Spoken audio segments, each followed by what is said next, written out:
And there's a lot of buzz around this story. Look at this bumblebee going to work right here. This is a crucial part of our food chain, but close to 30% of pollinators are facing extinction.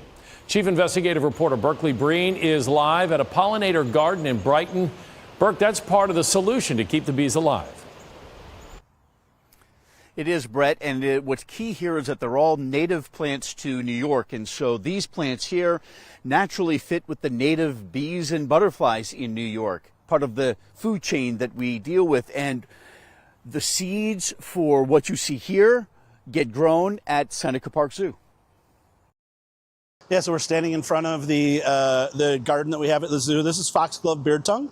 For about the past 8 years, the zoo has been taking seeds from their pollinator garden and giving them away or selling them to entities in the state, including New York parks, colleges and universities, where they can plant them.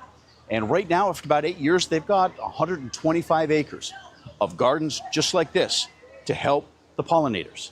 Native's important because it supports the native food web that we have. So the native insects like monarch butterflies and all of those native insects which help pollinate all of the apple trees and all the food source that we have around.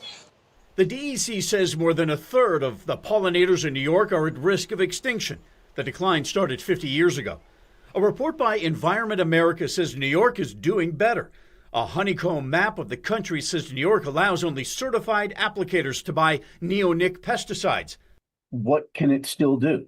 Well, the one policy out of the 5 main recommendations that New York hasn't done yet is block the use of these dangerous pesticides known as neonics in state wildlife areas and similar public lands. That bee has to climb right into that little flower. Megan Mayer is part of Healthy Yards, Monroe County. She helped plant this native pollinator garden behind the United Church on Winton Road. These bees also pollinate 80 to 90% of all flowering plants, including our food. So without these pollinators or a decline in pollinators, we're going to have some problems with our food sources. Quick correction here, it's the First Unitarian Church on Winton Road.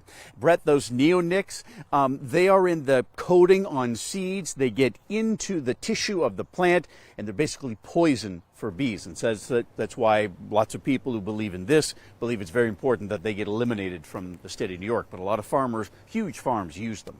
Very interesting. Burke, that garden, though, it's nice, but it's not very big.